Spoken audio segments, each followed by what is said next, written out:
ऐसे आज हम अजीत सर से बातचीत करेंगे और उम्मीद करते हैं उनका रिपोर्ट कार्ड भी काफी बेहतर होके आएगा। अजीत मिश्रा, बहुत शुक्रिया, थैंक यू वेरी मच समय देने के लिए। फर्स्ट हाफ तो मार्केट ने जैसे तैसे काट लिया, जिसमें निफ्टी हरे निशान में है और बैंक निफ्टी ऊपर नीचे करके अपने आप को था नहीं पा रहा है, अपना बेस नहीं जमा पा रहा है। एक बार आपकी रिकमेंडेशन, आज का सेकंड हाफ कैसे जाएगा और आगे की रणनीति सर, या फिर अगला हफ्ता कैसे जाएगा, आप ये भी बता सकते हैं। शुक्रिया डिम्पी। तो डिम्पी देखिए, लास्ट वीक जो एक रिलीफ वाला वीक रहा, हमने देखा कि मार्केट पे करीब 2% के गेन निफ्टी और सेंसेक्स में काफी लंबी गिरावट के बाद पिछले 3 वीक उससे गिरावट का दौर चल रहा था और 21,822,000 इसको डिफेंड करने की बात थी, जो डिफेंड हुआ अपने शॉर्ट टर्म एवरेजेस के पास। जो फर्स्ट लाइन ऑफ रेजिस्टेंस होता है, आज उसको भी टेस्ट कर लिया आपने करीब 22,700 के पास 20 EM में जो प्लेस है। अब यहाँ से डिम्पी सब कुछ मुझे लगता है कि लार्जली बैंकिंग की परफॉर्मेंस पे डिपेंड करेगा।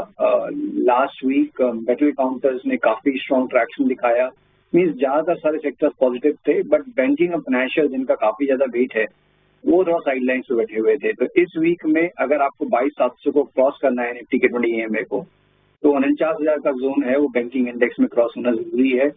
अदरवाइज दूसरे सेक्टर्स हैं वो कोशिश तो कर सकते हैं, जैसे कि एनर्जी मेजर्स और FMCG में थोड़ी सी रिकवरी देखने को मिल रही है, बट सस्टेनेंस वाली बात नहीं आएगी जो कि इंडेक्स को करीब 23,200 तक लेके जाए। तो अभी के लिए मेरे हिसाब से इंडेक्स का आज का व्यू मुझे लगता है कि साइडवे, जैसे कि अभी म्यूटेड है वैसा ही रहेगा जब तक कि आप 22,700 के लेवल को क्रॉस नहीं करते हैं।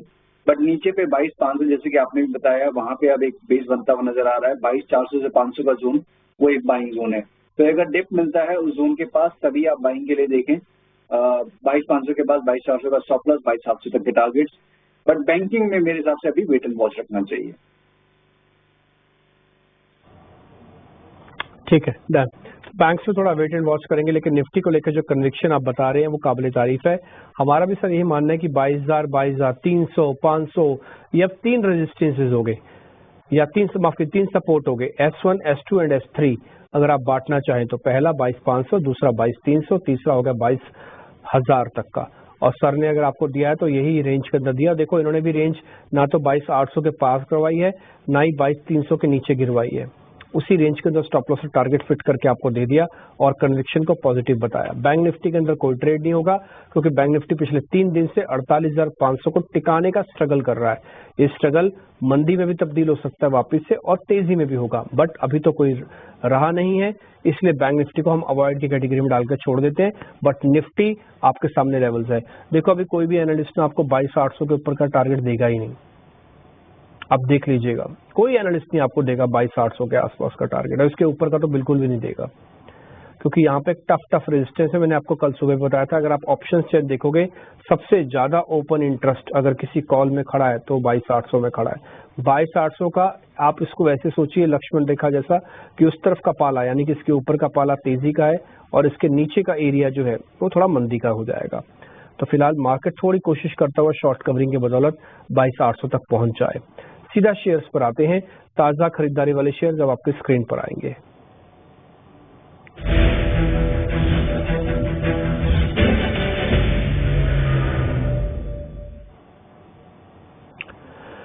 इंडस टावर और टाटा पावर 2 ऐसे स्टॉक्स हमने आज के लिए निकाले हैं जहां पर आज ताजा खरीदारी हो रही है। अजीत सर इन दोनों शेयर्स को जरा चेक कर लो, टाटा पावर को और इंडस टावर को।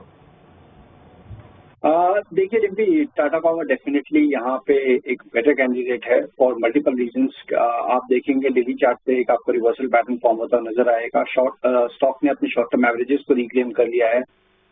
अप डेज में मीन जब ये स्टॉक ऊपर जा रहा है, वॉल्यूम्स ज्यादा स्ट्रॉन्ग है, तो हर चीज यही इंडिकेट कर रही है कि यहाँ से ये रिकवरी स्ट्रेंथन होते हुए नजर आ सकती है। करीब 375 से लेकर 380 तक के लेवल्स यहाँ पे आपको देखने को मिल सकते हैं। 350 के स्टॉप लॉस के साथ टाटा पावर को आपको लॉन्ग के लिए देखना चाहिए। वहीं पे इंडस स्टार मुझे लगता है कि थोड़ा सा रेंज बाउंड ही रहेगा। अभी अगर आपको 315 से लेकर 340-45 का जोन इसी में ही आप कंसोलिडेट करता हुआ नजर आएगा। तो जिनके पास पोजीशन है वो 330 के स्टॉप लॉस के साथ 345 तक के टारगेट के लिए वेट कर सकते हैं। Fresh buying Tata power better है। ओके ठीक है, पॉइंट टेकन है। तो ये सारे शेयर जो भी आप हमको दे रहे हैं सर, उसका स्टॉप लॉस टारगेट हम सामने लिखे जा रहे हैं। शॉर्ट कवरिंग के दो सौदे हैं सर, एक तो पहला JSW स्टील और दूसरा है हेवल्स। इन दोनों को चेक कर लो, कोई ट्रेड बनता तो बताइए।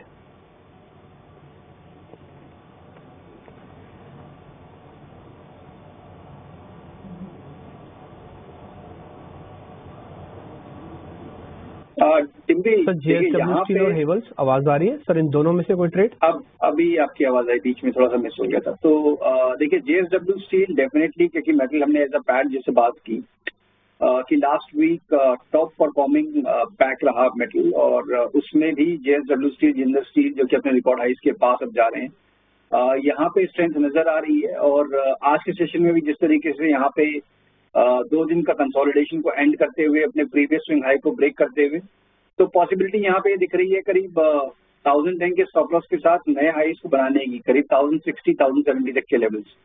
तो रिस्क रिवॉर्ड बढ़िया है, यहाँ पे डेफिनेटली आप कंसिडर कर सकते हैं लॉन्ग ट्रेड्स के लिए। हेवेल्स में देखिए एक रिकवरी का अटेम्प्ट है, आज अपने शॉर्ट टर्म एवरेजेस को रिक्लेम करने की कोशिश कर रहा है, बट मुझे लगता है थोड़ा सा यहाँ पे अभी चैलेंजिंग रहेगा करीब 1500 के जोन के पास। तो जिनके पास पोजीशन है वो थोड़ा बहुत यहाँ पे अपना प्रॉफिट बुक कर सकते हैं, और वेट करना है कोई सस्टेनेबिलिटी का कि 1500 के ऊपर सस्टेन करे, तभी आप इसमें लॉन्ग के लिए देखें। तो among these two names JSW steel ज्यादा बेटर कैंडिडेट है। ठीक है, पॉइंट टेकन। तो JSW स्टील ज्यादा अच्छा कैंडिडेट है, सर ने आपको कन्विक्शन में भी बता दिया। हेवल्स में फिलहाल वेट एंड वॉच करने की रिकमेंडेशन दी है। ऑलमोस्ट वैसे तो हमारा समय हो गया ब्रेक का, लेकिन उससे पहले मेरे को जरा 2 शेयर और पता करने हैं, और उनकी भी जरा पता कर लेता हूँ मैं कन्विक्शन से। सर रिलायंस और HDFC बैंक, इन दोनों में से स्ट्रेंथ किसके पास है? दोनों ही जूझ रहे हैं अपने लेवल्स को टिकाने में, एक 1700 एक 1200। डिम्पी देखिए जूस जरूर रहे हैं, बट मैं कहूंगा कि कहीं ना कहीं इनका ना गिरना ये बहुत बड़ा मार्केट के लिए एक कहीं ना कहीं सपोर्ट है। बीच में रिलायंस में एक जैसे गिरावट आई थी 1080 के नीचे, स्लिप हुआ था 1180 के नीचे, तो वो कहीं ना कहीं एक चैलेंज बढ़ा दिया था मार्केट के लिए। मुझे लगता है कि अभी नियर टर्म में अगर आप देखेंगे तो रिकवरी के पॉइंट ऑफ व्यू से रिलायंस में ज्यादा स्कोप है कि आपको एक अच्छी रिकवरी और एक्सटेंड होते हुए नजर आए, क्योंकि एनर्जी एज अ पैक जिसमें से काफी ज्यादा वेटेज है, वहां पे शॉर्ट टर्म एवरेजेस रिक्लेम हुई है। तो यहाँ 1280 से लेकर 1320 वाला जोन, इसकी पॉसिबिलिटी ज्यादा है, और करीब करीब 1215 ये मेरे हिसाब से आपका स्टॉप होना चाहिए। वहीं पे HDFC के लिए मैं कहूंगा थोड़ा सा वेट एंड वॉच, क्योंकि इंडेक्स में ही वही बहुत क्लियरिटी है कि अगर HDFC बढ़ेगा तो इंडेक्स ऑटोमेटिकली यहाँ मूव आ जाएगा। तो यहाँ पे करीब 1710 के ऊपर, उससे पहले मैं यहाँ पे लॉन्ग की अवॉइड करने के कहूंगा। ठीक है, डन। सर हमने यहाँ पे 2 शॉर्ट कवरिंग के शेयर्स, 2 ताज़ा खरीदारी वाले शेयर्स प्लस 2 वेटेज वाले शेयर्स भी आपसे पता कर लिए हैं। तो जहां जहां पे भी पोजीशंस बन रही है, जो जो ट्रेड में समझ में आ रहा है कि इसका स्विंग का बेनिफिट आपको मिल जाएगा, वो सारे के सारे ट्रेड सर ने हमने उनसे पूछे, आप उन्होंने बता दिए, हमने लेवल्स वगैरह लिख दिए। आप इसको नोटिस कर लीजिए अच्छे से, और उसके बाद हम जब लौटेंगे वापस तो फिर मंदी वाले शेयर्स के बारे में चर्चा करेंगे जहाँ पे शॉर्टिंग हो रही है।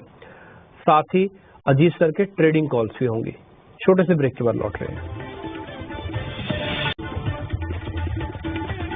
आप कुछ मंदी वाले शेयर्स चेक करवा लेते हैं, इससे पहले हमने तेजी वाले शेयर्स चेक करवाए थे, जिसमें इंडस टावर, टाटा पावर थे, साथ ही JSW स्टील को लेकर सर का स्टांस बुलिश था। Havells wait and watch category में डाल दिया, और निफ्टी को लेकर स्टांस बुलिश था, बैंक निफ्टी को लेकर उतना नहीं था। कुछ शेयर्स हमने आपके सामने स्टॉप लॉस टारगेट के साथ हमने फाइनल कर दिए। इन सभी शेयर्स का लेखा जोखा, या फिर ये कहे कि 24 घंटे का रिफ्लेक्शन हम रिपोर्ट कार्ड में आपको दिखाएंगे कल। अब मंदी वाले शेयर्स लेके आइए।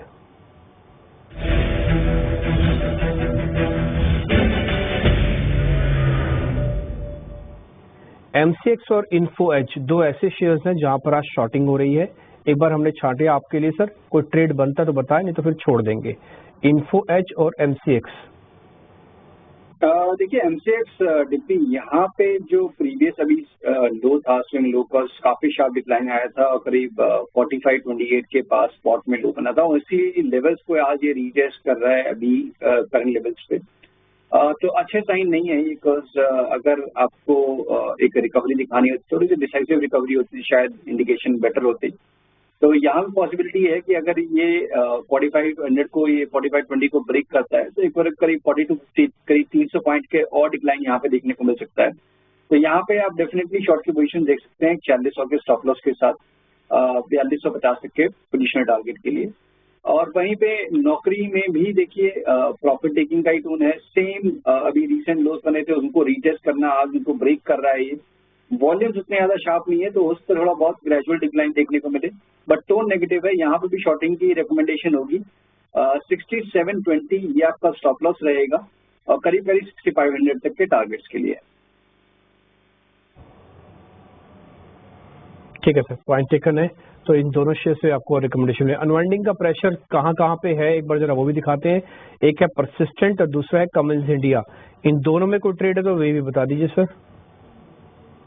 देखिए परसिस्टेंट और कोफोर्ज ये काफी ज्यादा स्ट्रेंथ दिखा रहे हैं with in the mid cap IT space, तो मेरे हिसाब से अभी थोड़ा सा यहाँ पे वेट एंड वॉच है। No doubt long term averages के नीचे ट्रेड कर रहा है परसिस्टेंट, बट यहाँ पे वॉल्यूम्स बहुत ड्राई हो गए हैं और जिस तरीके से इसने आउट परफॉर्मेंस दिखाई है with in the mid cap IT space, मुझे लगता है थोड़ा सा यहाँ पे वेट एंड वॉच आपको करना चाहिए। क्यूमेंस की बात करें तो यहाँ पे एक बेस फॉर्मेशन हुई थी करीब 1-1.5 महीने की, इसके बाद एक अटेम्प्ट हुआ रिकवरी का जहाँ पे कि अपने मेजर एवरेजेस के पास जाके थोड़ा सा फिजल आउट हो रहा है, बट मुझे लगता है कहीं ना कहीं दोबारा से रेंज में जाके ये कंसोलिडेशन में ही चला जाएगा। तो इसमें भी मेरी रिकमेंडेशन होगी कोई फ्रेश पोजीशन अवॉइड करें। तो दोनों में ही परसिस्टेंट एंड क्यूमेंस फ्रेश पोजीशन अभी अवॉइड करनी चाहिए।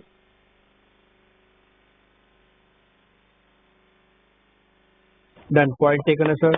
आपके दोनों मंदी वाले शेयर्स भी मैंने चेक करवा लिए और अनवाइंडिंग के शेयर्स भी चेक करवा लिए हैं। अब आपके जरा ट्रेडिंग कॉल्स का इंतजार है, आप जरा बता दीजिए सर। देखिए दोनों ही रिकमेंडेशन इंटरेस्टिंगली आपको पॉजिटिव साइड में नजर आएंगी। एक नाम जो कि कंसिस्टेंट परफॉर्मर रहा है इस पूरी गिरावट में, चंबल फर्टिलाइजर का स्टॉक ने हाल फिलहाल में ये अपने नए हाइज बनाए हैं, वहां से एक मार्जिनल डिप देखने को मिला है। तो मुझे लगता है कि जस्ट मार्केट में, क्योंकि जिस दिन भी थोड़ा सा मार्केट का मूड खराब होता है तो ये रेंज चला जाता है और या फिर एक मार्जिनल डिप दिखता है, उसके बाद दोबारा से इसमें ट्रेंड रिजम्पशन देखते हैं। तो ये जो डिप है इसको यूटिलाइज करना चाहिए बाइंग अपॉर्चुनिटी की तरह 558 के एक स्टॉप लॉस के साथ 610 तक के टारगेट्स के लिए। वहीं पे जेएसडब्ल्यू एनर्जी जहां पे कि एक रिवर्सल पैटर्न का ब्रेकआउट के काफी स्ट्रॉन्ग इंडिकेशन है, यहाँ पे करीब 550 तक के लेवल्स एंटिसिपेटेड है नियर फ्यूचर में, तो यहाँ पे आप लॉन्ग बनाएंगे 485 के स्टॉप लॉस के साथ। ठीक है, ऊपर इस तरफ से थोड़ा सा बाजार नीचे भी आया है, एक अपॉर्चुनिटी हो सकती है वापस से थोड़ा पुल बैक करने की। कोई ऑप्शंस का ट्रेड आप देना चाहेंगे अजीत? अगर आप कहें तो मैंने आपके लिए 2 ऑप्शंस ढूंढ रखे हैं, एक 22,500 की जो कि एक स्ट्रॉन्ग बेस बना रहा है, क्या उसकी कॉल ले सकते हैं? 331 रुपए की मिल रही है अभी। एक बार जरा दिखाएंगे आप स्क्रीन पर भी। 22,500 की कॉल, 13 तारीख की डेरिवेटिव एक्सपायरी, क्योंकि 14th का इस बार छुट्टी भी है तो 13 तारीख तक के सौदे हैं। तो एक बार आप बताइए सर, कुछ करना है इसमें? देखिए यहाँ पे डिप्टी 22,500 वाली जो कॉल है इसको कंसिडर कर सकते हैं, बट मेरे साथ थोड़ा सा अभी और वेट कर लें। अगर आपको डिप करीब 30-40 पॉइंट और नीचे मिल जाए तो फिर एक अच्छा बाइंग जोन हो जाएगा। उसके इसमें स्पॉट के हिसाब से मैं अगर कहूँ तो करीब 550 के पास अगर आपको मिलता है तो वो बाइंग जोन आप रखिए 450 के स्टॉप लॉस के साथ। अच्छा सर, आप कोई और कॉल देख रहे हैं लगता है। 22,500 वाली 13 मार्च की कॉल की जो कीमत है वो 166 रुपए है। एक बार आप वापस से देख लो अगर आपको टाइम लेना है तो। ये 22,500 की कॉल 13 मार्च वाली देखना सर। थोड़ा मेरे को भी लग रहा है कि शायद आपने स्ट्राइक गलत ना चेक कर लियो एक बार। 22,500 166 रुपया। हाँ 166 में चल रही है ये। और डिप्टी देखिए जैसे कि हमने स्पॉट लेवल्स की बात की थी, तो अगर मैं इसमें ऑप्शंस की बात करूं, मुझे लगता है करीब 140 से 130 का जोन है। वहां पे अगर ये आपको कॉल मिलती है तो एक अच्छी बाइंग होगी इसमें। उस केस में आपका 80 का एक स्टॉप लॉस रहेगा करीब 250 से 300 तक के पोजिशनल टारगेट के लिए। ठीक है सर, पॉइंट टेकन हो गया। तो ये एक कॉल है जिस पे ध्यान रखा जाए। असल में मैं आपको पता है क्यों बता रहा हूँ, क्योंकि ना निफ्टी पे रिएक्शन फास्ट है और बैंक निफ्टी पे उतना थोड़ा कम है। हालांकि ज्यादा वॉलेटाइल ये भी है, बट ये कि निफ्टी थोड़ा ज्यादा स्ट्रांग हो रहा है इस समय। मेरे को लगता है कि शायद वापस से पुल बैक आ जाएगा सेकंड हाफ में अगर बाजार को नहीं गिरना तो। बट ठीक है, फिर भी आप थोड़ा देख के काम करना। आपको जमता है तो लो, नहीं जमता तो मत लेना। मेरा काम पूछ के आपके सामने रखने का, बस मैं वही कर रहा हूँ। आपका काम है, आपको ठीक लगता है, फाइनेंशियल लिटरेसी आपको अलाउ करती है, आपकी लिवरेजेस वगैरह, तो आप ट्रेड करो अथवा छोड़िए। तो एक शेयर और भी है, मैं थोड़ा सीजनल होके प्ले करके आपसे रखना चाहता हूं। मैं गर्मियां दिल्ली में भी बढ़ रही हैं और मुंबई में तो बहुत जोर की गर्मी पड़ रही है, बताया जा रहा है। ठीक है सर, 2 सेगमेंट इससे सीधा सीधा इम्पैक्ट होंगे। पहला इलेक्ट्रिसिटी यानी कि जनरेशन, जो पावर जनरेशन या ग्रिड वाली कंपनियां ये सब है। दूसरा जो कूलिंग से जुड़ी हुई कंपनी है, चाहे वो पानी बनाने वाली कंपनी VBL हो या वो कूलर से सिम्फनी या वोल्टाज हो, ब्लू स्टार वगैरह क्यों ना हो। आप पावर में से कोई एक स्टॉक दे सकते हैं सर? टॉरेंट, JSW, आज पावर ग्रिड, टाटा पावर, सब तेज है। बिल्कुल, देखिए जैसे हमने इंटरेक्शन में बात भी की कि टाटा पावर और JSW एनर्जी बिल्कुल यहाँ पे लग रहा है कि स्ट्रेंथ बनी रहेगी। और इसके अलावा जैसे आपने बात की तो वोल्टास मुझे लगता है कि भी नजर होनी चाहिए। आज एक अटेम्प्ट हुआ एक काफी टाइट रेंज के ब्रेकआउट का, थोड़ा बहुत यहाँ पे फिजल आउट होता हुआ जरूर नजर आ रहा है, बट मुझे लगता है कि 1-2 दिन का शायद पॉज होगा, उसके बाद एक नेक्स्ट लेग ऑफ अपमूव दोबारा स्टार्ट होगा जो कि स्टॉक करीब 1500 तक लेके जाए। तो ये एक पॉज को आप यूटिलाइज कर सकते हैं लॉन्ग अपॉर्चुनिटी के लिए 1350 का स्टॉप लॉस के साथ। ठीक है, done, point taken. Ajit sir बहुत शुक्रिया, थैंक यू वेरी मच। तो मैंने आज आपसे थोड़ा लीग से हटके 2-3 शेयर और पूछ लिए, जिसमें 2 तो स्ट्रेंथ वाले शेयर HDFC, वेटेज वाले शेयर माफ कीजिए, HDFC और रिलायंस पता किया, और एक सीजनल प्ले पता कर लिया था गर्मी का। तो ये एडिशनल है जो हम शो में नहीं लेके आए थे, बट हमने एडिशनल भी शेयर्स वगैरह पूछे हैं आज थोड़े से। ठीक है जी, तो उम्मीद करते हैं आज का रिपोर्ट कार्ड जो कल आपके सामने हम रखेंगे काफी बेहतर बनेगा। अजीत सर बहुत शुक्रिया, थैंक यू वेरी मच समय देने के लिए। फिलहाल इस कार्यक्रम से इतना ही, नमस्कार।